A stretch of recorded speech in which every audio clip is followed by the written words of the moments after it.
வணக்கம். சோமு டூர்ஸ். இன்றைக்கி நம்ம பார்க்க போகிறது சீர்காழி சட்டநாதர் திருக்கோயிலை பற்றி நம்ம இன்றைக்கி பார்க்க போகிறோம். இந்த கோயில் எங்கே அமைஞ்சிருக்கு பார்த்திங்கன்னா, சீர்காழி நகரினுடைய மையப்பகுதியிலே அமைந்துள்ளதுங்க. சீர்காழி நகருடைய பேருந்து நிலையத்துக்கு வந்தீங்கன்னா அதுக்கு மிக அருகாமையில் நீங்கள் நடந்தே இந்த ஆலயத்துக்கு செல்லலாம். மிகவும் பிரசித்தி பெற்ற புகழ்பெற்ற ஒரு அற்புதமான சிவாலயம் தாங்க இந்த சீர்காழி சட்டநாதர் திருக்கோயில். நீங்கள் இங்கே இறங்கி சட்டநாதர் கோயில்னு கேட்டாலே போதும். ஏன்னா இங்கே அருகில் பல சிவாலயங்கள் இருக்குது. அதனால் நீங்கள் எதுவும் குழப்பிக்க வேண்டாம். நீங்கள் இறங்கினோடனே சட்டநாதர் கோயில் போகணுன்னு சொன்னீங்கனாலே உங்களுக்கு எளிதாக வழிகாட்டுவாங்க. மிக அற்புதமான பழமை வாய்ந்த புகழ் வாய்ந்த இந்த அற்புதமான சிவாலயத்தை பற்றி இந்த ஆலயத்தில் பணிபுரியக்கூடிய அர்ச்சகர் நம்ம சோமு டூர்ஸ் யூடியூப் சேனலுக்காக நேரடியாக பேசியிருக்காரு. இதோ அதற்கான வீடியோ பதிவு உங்களுக்காக. இந்த ஊரில் ஈஸ்வரனுக்கு 3 தத்துவம். ஈஸ்வரன் லிங்கம், குரு, சங்கம சுரூபத்தை கொண்டவர். ஈஸ்வரனுடைய வழிபாடு 3 விதமான வழிபாடு. உருவமான, அருபமான, அருவுருவமான வழிபாடுகள்.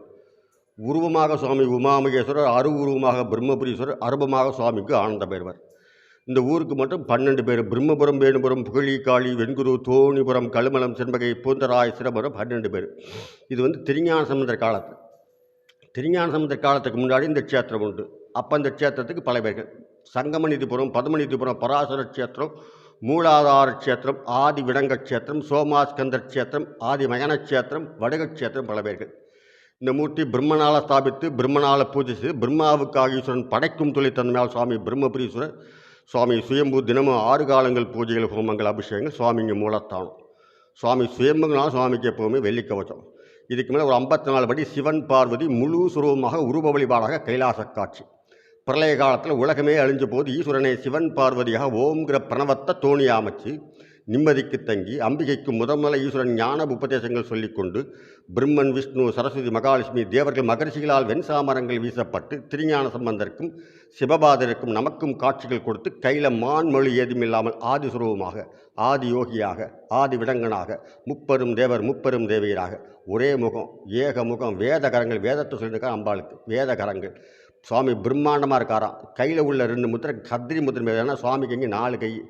2 முத்திரை கத்திரி முத்திரை, 1 முத்திரை கட முத்திரை, இன்னொரு முனிதனி முத்திரை. அம்பாள் முத்திரை கட முத்திரை.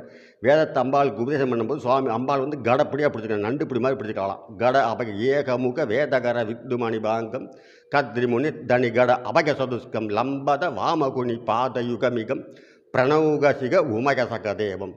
சுவாமி உமாமகேஸ்வரர். தோணியில் வந்தாலும் தோணிபுரத்து அம்மையப்பர். அதுக்கு மேலே ஒரு 12 படி சிவனே சங்கம சுரூபமாக சட்டநாதராக ஆகாச பைரவர். 3வது துவாபரிகம். துவாபரிகத்தில் ஈஸ்வரனுக்கும் மகாவிஷ்ணுக்கும் தர்க்கங்கள் ஏற்பட்டு மகாவிஷ்ணு தோல்விகிற மகாவிஷ்ணுவை தன்னுடைய தோளை கிழித்து ஈஸ்வரனுக்கு சட்டையாக, எலும்புகளை மணிமாலையாக, தண்டாயுதமாக, நரம்புகளை யஜ்ஞோபவிதமான பூணலாக பெருமாள் ஈஸ்வரனுக்கு அர்ப்பணம் செய்கிறார். ஏன்னா துவாபரயுகத்தில் மகாலட்சுமிக்கு மாங்கலி தோஷம்.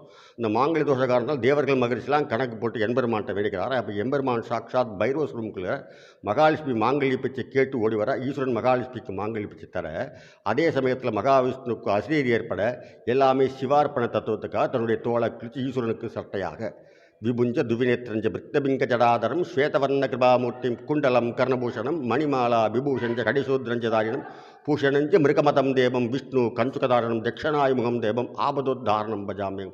சுவாமி ஆபதோத்தாரனாக, சட்டைநாதராக, ஆகாச பைரவராக. அவருக்கு ஒவ்வொரு வெள்ளிக்கிழமை ராத்திரியில் புணுகு சட்டம் சாத்தி வடமாலைகள் சாத்தி தீபாராதனை.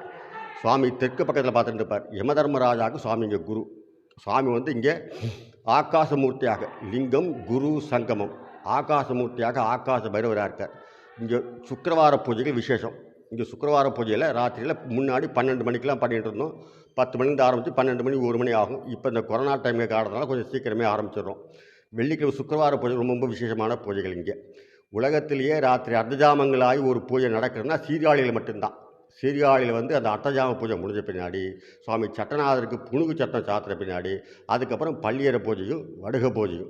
கலியுகத்தில் 4 ஒருவராக ஞானசம்பந்த பெருமான் இந்த ஊரில் பிறந்து ஞானம் வேண்டிகளை அம்பிகை தன்னுடைய பாலை கறந்து சிவஞானத்தை குலைத்து ஊட்டி குழந்தை சிவஞானம் பெற்றவுடன் முதல்ல தேவாரம் படுத்து தோடுடைய சிவையன் விடையேறியோ தூவெண் மதிசூடி காடுடைய சுடலை பொடி பூசி என் உள்ளம் கவர்கள்வன் ஏடுடைய மலரான் முனைநாட்பணிந்து ஏத்தருள் செய்த பீடுடைய பெருமாபுரமேவிய பெம்மானிவன் என்றேன் தேவாரங்கள் பாடி தேவாரத்திற்கும் தமிழுக்கும் முதல் குரு ஞானசம்பந்தர்.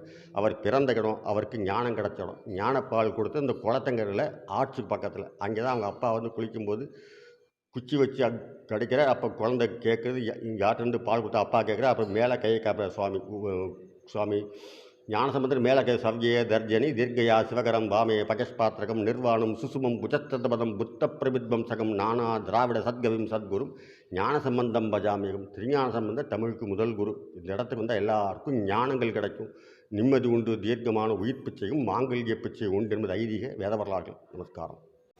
பாளைய அர்ச்சகர் சொன்னாருங்களா 52 படிக்கட்டு ஏறி மேலே போயிடணும் அந்த சிவன் பார்வை தரிசிக்கலான்ட்டு.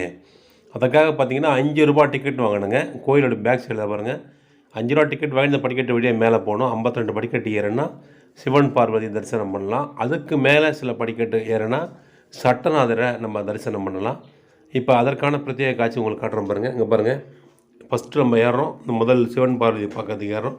இதுக்குள்ளே தான் சிவன் பார்வதி இருக்காங்க. இதுக்கு அடுத்து பார்த்திங்கன்னா இதுக்கு மேலே இன்னொரு ஸ்டெப்பு, அந்த இடத்துல தரிசனம் பண்ணிவிட்டு அதுக்கு மேலே மொத்தம் 3 நிலைகளில் இந்த இடத்துல இந்த சிவபெருமானை தரிசிக்கக்கூடிய வாய்ப்பு இருக்குது. இதை பாருங்கள், அதுக்கு அடுத்த ஸ்டெப்பு மேலே போனீங்கன்னா இங்கே தான் சட்டநாதர் இருக்காருங்க. மொத்தம் பார்த்திங்கன்னா இந்த 3 நிலையிலும் 3 இறைவனை தரிசிக்கக்கூடிய இடம். இதுதான் நம்மகிட்ட ஐயர் சொன்னார்.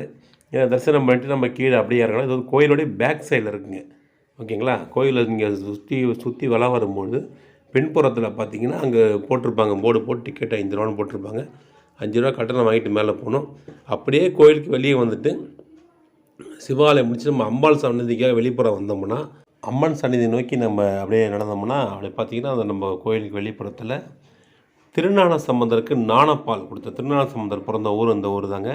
அவருக்கு நாணப்பால் இந்த ஆட்சியினுடைய கீழே தான் அவர் குழந்தையாக இருக்கும்போது அம்பாலே வந்து அவருக்கு நாணப்பால் கொடுத்ததா சொல்லப்படுகிறது.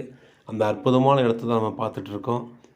இந்த குளக்கரையில் தான் அவர் கொடுத்த சொல்லப்படுது. மேலும் இது போன்று பல்வேறு முக்கிய கோயில்களையும் சுற்றுலாத்தலங்களையும் பல்வேறு அபூர்வத்தர்களையும் தொடர்ந்து பார்த்து ரசிக்க எங்கள் சோமு டூஸ் யூடியூப் சேனலை மறக்காமல் சப்ஸ்கிரைப் செய்யுங்க.